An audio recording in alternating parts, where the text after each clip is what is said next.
早晨啊，歡迎嚟到丁丁老友清晨5點讀書會。今日丁丁想同你分享一本小書《誰偷走了我的乳酪》，一個簡單嘅故事，講出人面對改變時嘅恐懼同智慧。一齊聽下丁丁點樣喺書入邊揾到勇氣啦。丁丁第一次睇呢本書已經係10年前，嗰時以為係漫畫書，冇諗到入面咁有意思。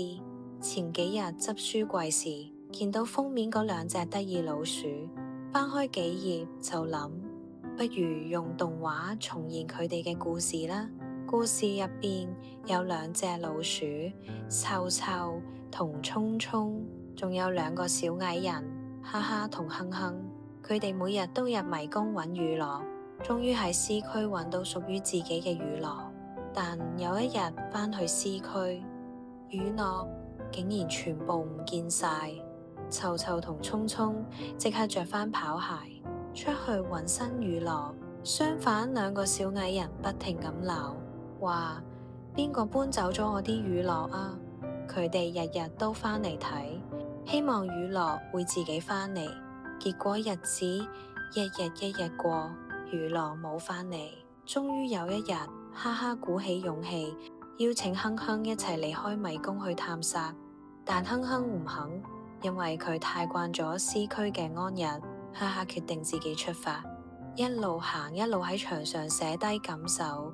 最後佢喺 N 區揾到新乳酪，種類多咗又新鮮，仲重遇臭臭同聰聰。佢哋已經開心享受新生活。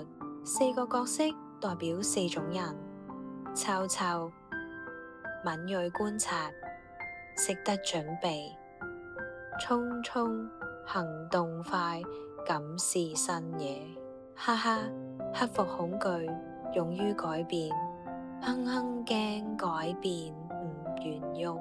現實中，臭臭係領導者，早知市場變化；聰聰係行動派，邊做邊學；哈哈係成長型思維，學識改變，啟發人；哼哼係保守者，留喺舊世界唔肯喐。